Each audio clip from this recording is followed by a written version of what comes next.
За hi cherries. За мөн сүүлийн үед ерөөсөө бичлэг оруулаагүй. Хамгийн сүүлдгээд 13 хоногийн өмнө YouTube сууг дээр оддын мэдээлэл 3 дахь дугаар оруулж байсан юм байна. Бичлэг хий гэж бодоод ямар сайн ингээд цагаан сарын бэлийг өмсөн. Өнөөдөр шинийн 4 гал морин жилийн хамгийн анхны YouTube бичлэг гэж ойлгож болно. Өнөөдөр маш олон сэдвүүдээр ярилцсан учраас бүгдээрээ товч яриад явъя гэж бодож байна. За эхний мэдээлэл болохоор өнөөдөр 2 сарын 21-нд Blackpink хамтлагийнхан маань YouTube сууг дээр 100 сая subscribers-тай болсон дэлхийн хамгийн анхны уран бүтээлч болсон юм байна. Үнэхээр гайхалтай. Тэг бүр 4 охиноор бол үнэхээр бахархаж байна. 2026 он чинь Blackpink хамтлаг дебют хийгээд одоо 10 жил болж байна гэсэн үг шүү дээ. Одоо 8 сарын 8 дөлөө 8 сарын 18 дөлөө 8 сарын 8-нд шиг санагдаж байна. 8 сарын 8-нд 10 жилийн ойн баяр нь болно. Одоо тун удахгүй Deadline альбомд багцсан Go гэдэг дуугаа цацах юм байна. За энэ Go гэдэг дуу нь болохоор DJ David Guettaтай хамтарсан. Одоо маш сонирхолтой санагдаад. Яа тэгэхээр David Guetta чинь саяхан бас жилийн өмнө нэлээд Ivy хамтлагтай хамтарсан Supernova Love гэдэг дуу. За тэр дуу нь их гоё дуу. Би бол тэр дуунд үнэхээр дуртай байхгүй юу?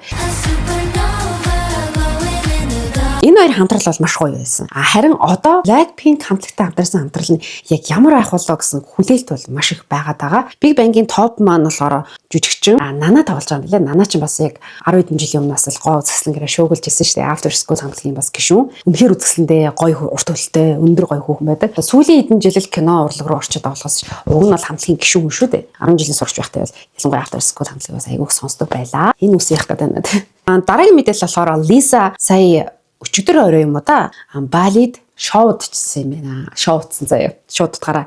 За тэгээд DJ Disco гэж DJ байдаг юм аяг сонио. DJ Disco. Тэгэхээр энэ хүний яг хажуу зогсож байгаа тий сетүүдийн сонсож байгаад гоё. Have fun байсан юм билий шүү. Тэгээд би энэ бичлэг бас сая reel хийхээс өмнө Instagram дээрээс олж харчаал. Манай Lisa ч сайхан жаргалтай л явж байгаа юм гэж бодож байлаа. За тэгээд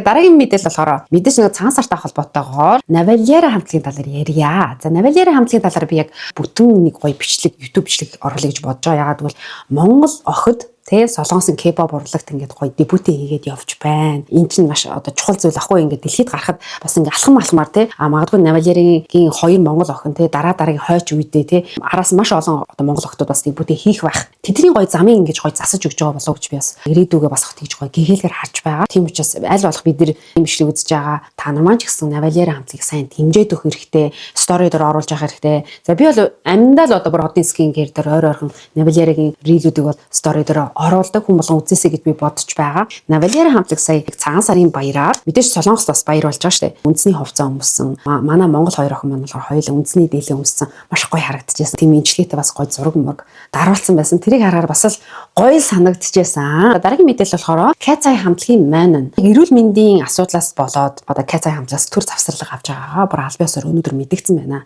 Төр завсарлага авсан. Гэхдээ хизээ эргэж ирэх нь мэддэхгүй байна. Бэлэн болсон гэсэн үедээ буцааж эргэж ирэх юм байлээ. Тэгэхээр яг эрүүл мэндийн яг тиймэрхүү асуудалтай байгаа юм шиг байна. За үүнээс гадна ч бас нэг гайхалтай мэдээлэл нь болохоор за энэ бол нэлийн хэдэн хоногийн өмнөх бичлэгтэй бүр цагаан сараас өмнөх бичлэг.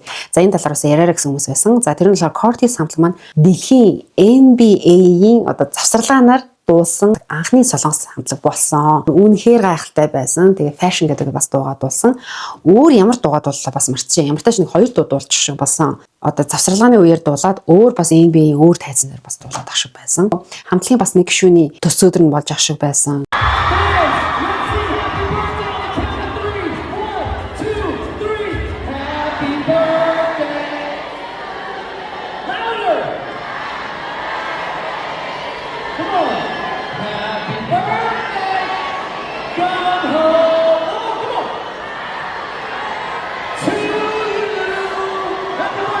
Дараагийн мэдээлэл болохоор Longshot хамтлагтай холбоотой мэдээлэл. Сүүл болохоор Adidas брендийн реклам тоглолцсон байсан. Longshot хамтлагийн олон шинэ уран бүтээлүүд араасаа ингээд сурж гараад байгаа байхгүй. Moonwalking, Saucy, FaceTime өнөөдөр цоо шинээр орсон бас нэг дуу байсан. Гэх мэтлэн ингээд гой дуунуудыг бүр клипжүүлээд гаргаж байгаа. Тэгээ тэр болгоны би ус ингээд үзэл яваад байгаа. Тэгээ бас нэмжэл яваад байгаа. За дараагийн мэдээлэл болохоор аюу тийм гал халуун сэдв баа. Ketsai хамтлагийн Daniel, Sophia одоо ахлагч хоёр нь хоорондоо баг зэргийн жоохон үл ойлголцолт хүрсэн заяа. Хамтлагийнхан бүгдээ анх удаа late night шоунд урагдаж оролцоод байж байсан чинь нөгөө үгнийхээ дундор хүн нэг буруу үг хэлээд хүн нэг хүнийг гомдоочих гээд байдэн штэ. Яг тийм л процесс болсон. Тэр Даниэл болохоор одоо шууд утгаар бол Софияг худалч гэж хэлсэн. Худалч. liar гэж хэлсэн. Just because she's really good at lying and I want to like know how That's finally a real answer. Finally. Thank you. Thank you for your honesty. I'm like, how does she keep that like straight face? That like straight face, and I can never tell if she's like being for real or not. So yeah, I want to try. Oh my god. Lastly. There you go. София бол айгу худалч гэд хэлчингүүд Софиягийн тэр царийн хувьд амар сонирхолтой яг жигнээс ингээ уурлаад. Гэхдээ эфирээр цацагдж байгаа учраас яг ч өөрийгөө шууд контролдоод ингээ зүгээр юм шиг царайсан. Гэхдээ цаана бол одоо ингээ хорхоод шүдэндээ жон зууцсан заяа. Тим мэдрэмж бол өгсөн. За тэгээд тэр нь болохоор маш олон хүмүүсийн дургу хүргэсэн. Яагаад вэ гэхээр Даниэл ямар бүдүүлэг юм бэ? Айгуу тийм mean girl юм аа тий. Шууд одоо эфирийн үеэр хамтгийнхаа гишүүнийг одоо ахлагчийг чи ингээ худалчтэй гэд хэлдэг нь яаж байгаа юм бэ? Тэгээд Софиягийн царай амар сонирн болсон. Эвгүй байдалд оруулаа. Бусдыг айгуу тийм эвгүй байдалд оруулаа. Маш бүдүүлэг. Тэгээд Софияд атаархдаг юм шиг байна гэсэн тиймэрхүү маш олон комментууд явж байсан. За тэгээ энэ талаар болохоор дараа нь София бүр яг энэ чинь айгүй бүлийдүүлж гэсэн үг шүү дээ Даниэл. Тэгэнгүүт София одоо мэдгдэл гаргасан л да. Би ингээ яажгүй. Тэгээ Даниэл бол маш сайн охин. Бид хоёр хоорондоо харилцаал бүх юм окей. Тэ энэ болохоор зөв ингээ нэвтрүүлэг шүү дээ. Энэ зүгээр л энгийн хэлсэн. Тэрс яг ингээ одоо юу гэдэм бэ ингээ ерөөхдөө ингээ гэгээлгээр одоо учрыг олоод ингээ тайлбарлаад хийлцсэн. Хэрэг тийш тайлбарлаагүйсэн бол ер нь бол Даниэлийн хувьд бол маш хэцүү асуудал орсон байсан байхгүй юу. За иймэрхүү юм боёж бас ийм мэдээлэл явуулсан та нар үзсэн үгүй юу. Үүнээс гадна штэ Кацай хамтлагийн 3 гишүүн хүнтэй үерхдэг байгаа. Ер нь ил ингээд бүр зарладаг гэх юм уу. Одоо шинэ сая Валентины өдрөөр гэхэд одоо Даниэл өөрийнхөө Instagram story дээр Валентин гэж бичсэн. За тэр нь болохоор яг найз залуутайгаа story дээр зургийг ингээ оруулсан. Шууд бүр ил заяа. Тэгээ үүнээс гадна болохоор манай хин Лара бас хүнтэй үерхдэг. Манан бас хүнтэй үерхдэг. Ийм мэдээлэл. Дараагийн мэдээлэл болохоор Jessica Alba-тай холбоотой мэдээлэлээрээ. За яг үнийхээ намайг бүр яг бага ангид байхад бүр дунд анги биштэй бүр бага ангид байхад бол Jessica Alba бол яг тухайн үеийнхаа бүр од охин байсан байхгүй. Одоо од охин гэх юм хашаанд бүр од бүсгүй байсан байхгүй. Тухайд ингээл зураг мураг ингээл ийм стикертэй зураг мургийг одоо дэлгүүрүүдэд айгүйх зардаг байсан. Одоо яг тухайд намайг жоохон байхад бол хүүхдүүд бол дандаа л утсан дээр ингээл зургнуудыг хадгалж мадгалаад үнэхээр шүтдэг байсан. Сая одоо Super Bowl halftime show дээр болохоор яг Bad Bunny дуулж байхад яг тэр байшингийн нэг давхарт ингээ бүжгэлж байсан. Тэгээд тэр үед ингээ харсан чинь Jessica Alba үнэхээр үзэгсэн дарагчсан. Jessica Alba маш үзэсгэлэнтэй, маш гоё залуухан, би хаана ямар ч гоё. Яг нөгөө буцаад тэр эд бочгнуулж байсан, тэгээ од байсан үе дээр буцаад очсон юм шиг тийм мэдрэмж өгсөн. Jessica Alba хэд 1981 онд төрсөн. Одоо 42 настай. 45 настай. Би яа энэ дэр уурчсан юм бол 45 настай. Chris Brown Bad Bunny-гийн тэр үзүүлбэрүүдээ бүгдийг үзэж дуусчаад story оруулсан. Chris Brown ингэж хэлсэн байхгүй юу? I think it's safe to say they need me гэх бүр ингэ анхааруулгын тэмдэг тавьсан. Super Bowl-д би ингэ дутагтаад байна. Тэгээ нэг өсөндө Bad Bunny-г ингэ доош нь хийчихэж байгаа байхгүй юу? Тэгвэл яг үнийг хэлэхэд одоо Bad Bunny-гийн битгүй нэг алттай дуунууд бүр яг ингэ дэлхийг шуугуулсан дуу ер нь аюу тийм ховор штэ. Ховор. Зүгээр яг миний бодлоор. Зүүрлэж ярих юм бол одоо Justin Bieber, The Weeknd, Bruno Mars ч гэдэг юм уу те. Дэлхийн алдартай одоо Justin Timberlake ч гэдэг юм уу те. Энэ алдартай хажууд бол хит дууныхаа тоогоор бол ялчгүй бага. Тэгээ нэг ийм үг гэдэг те. Дэлхийн одоо 6 хүн тутмын нэг нь одоо Испанаар ярьдаг гэж. Хэрэв чи ингээ Испани хэлтэй болоод гэдэг Бразил одоо яг энэ Латин Америк одоо орнууд нь шүү дээ. Одоо Венесуэл ч гэдэг юм. Эдгээр орнуудад бол чи зүгээр хэл нэвтрэлцэл ингээл орно гэдэгтэй адилхан.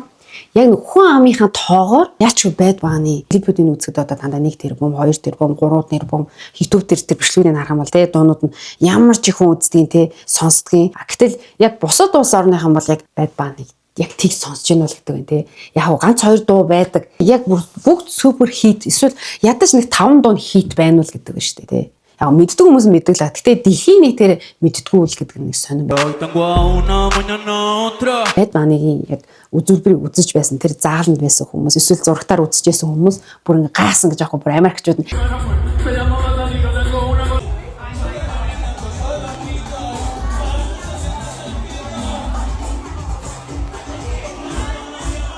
дуунууд нь яг дагаад болчих хэлээ аюу тийм битгүй. Bad Bunny-гийн бас нэг харьцуулсан зураг байсан л да 2016 2026 16 онд тэгтэл 2026 хүн яаж тийм glow up fancy үнхээ гоё харагдчих жоохоо. Хүн болгоно яг өөрсдийнхөө амьдрал дээр яг ийм өөрчлөлтийг бас гаргамаар л байгаа тий. Оливия Дин нэрийн бурдууч юм. Оливия Дин гэдэг эмэгтэй ч юм сая Grammy авсан тий. За тэгээ энэ эмэгтэй талаар би та нараас асууя заяа. Instagram хаяг нь яаж ингээд арын дэм нь яахан хөтөө болоод байгааг би одоо хүртэл ойлгохгүй байгаа. Уг нь би ChatGPT-гээс асуусан. Гэхдээ ChatGPT миний ярьсныг ойлгохгүй лээ. Яаж энийг ингээ ягаан болгох юм бэ? Би ч гэсэн ингээ миний Instagram хаяг руу хүмүүс ингээ оронгоо тэр нь ингээ ягаан хөтө болгочмоор байгаа байхгүй. Хэрэв мэддэг хүмүүс ахмал доор комент хэсэгт хэлчихээрээ. За би энэ талаар зүгээр танаас асууя гэж бодсон. BTS хамтлагтай холбоотой. За энэ болохоор DJ, producer, Diplo гэж залуу байдаг тийм маш одоо авьяасдаг залуу. За энэ залуу сайн нэг мэдээлэл хийсэн юм BTS хамтлагтай холбоотой. Сайн BTS хамтлагийн Ariran гэдэг альбом дээр нь бас энэ Diplo хамтарч бас ажилласан юм байна л да. Энэ альбом бол одоо миний одоо амьдралын турш одоо хамгийн crazy, career-ийн хувьд бол хамгийн амжилттай, маш гоё альбом болж байгаа гэж хэлсэн. Оборхоо шүү. Тэгээд нэг юмыг бас онцолж ирсэн. BTS хамтлагийн Jungkook-ийг хоолой нь вокалыг бол үнэхээр биширсэн гинэ. Автун хийх ямар ч шаардлагагүйсэн гэж. Бүрээр гайхширсан гэж байхгүй. За тэгээд дараагийн мэдээлэл болохоор Singles Inferno-гийн season 5 дээр орсон Hisun гэдэг охин байгаа шүү. Тэр охин сайн ингээд чолктой болцсон. Тэгээд чолктой болсон чинь би YouTube дээр шорт богино шортууд байдаг шүү дээ. Тэр ингээл үзээ явжсэн чинь. Хөө энэ уньоннуудаа гэж би ингээ харсан чинь доор нь Hisun гэж битсэн. Тэгээ бүр гайхацсан заяа. Ямар адилхан болцсон юм бэ гэд. Яг хөө мэдээж Hisun Union хоёр шал өөр царайтай. Сүүлийн үеийн тэр ингээ зургнуудыг ингээ хараасан чинь Hisun Union-ыг аягүй тийм шүтдэг. Тэгээ Union-аас юм inspire авдаг юм шиг байна л да. Тэгэл стил имижийг нь хүртэл дуурайдаг. Гаргаж байгаа хөдөлгөөн одоо тэр зүйлсүүд ингээ дуурайдаг. Зурганы одоо pose motion ч гэсэн үнээр амар адилхан заяа. За дараагийн бас нэг хөөрхөн гэгээлэг мэдээлэл. За тэр нь болохоор BTS хамтлагийн RM жолооны курс төгсөөд жолоо барих одоо жолооны үнэлэхтэй болсон юм байна. Тэгээ би яг жолооны үнэлэх авахаас өмнө бараг сарын өмнө илүүдэд цаадах чинь нэг лайвын дундор хэлсэн байсан л да. Би ингээд жолоо барьж чаддгүй. Би одоо өдөө ингээд 30 хэдэн нас хүрсэн ирнэ. Ягаад жолоо барьдгүй мэгээд хүмүүс гайхчихж магадгүй. Гэхдээ би нөгөө дуу хөгжим урлаг соёл гэсээр хагаад надад одоо яг машин барих зав гараагүй. Хоёрд болохоор би жоохон айдаг гэж хэлсэн байхгүй. Тэгсэн чинь цаадах чинь бүр ингээд өөрийгөө бүр сориод жолооны үнэлэхтэй болсон юм байна. Тэгээд та нар харж байгаа энэ зурган дээр RM-ийн царай ямар аз жаргалтай байгааг бас харж болноо. За дараагийн мэдээлэл болохоор үгүй ингээ мэдээлэл манд дууссан. Бичлэгээ дуусгая. Одоо 23 цаг 18 минут болж байна. Сүүлдээ ингээд хоолоо ингээд яриадсэн чинь бүр аюу тийм бүр сөөж эхэлж байна. Тэгээд өнөөдрийн бичлэг та нарт таалагдсан бол доор комент хэсэг дээр ийм ногоонгийн зүрхэн эможинууд үлдээгээрээ тэгээд эрсээ бүртгүүлээрээ. За тийм байна. Бүгдээрээ дараагийн бичлэгээр уулзлаа. Түр баяртай.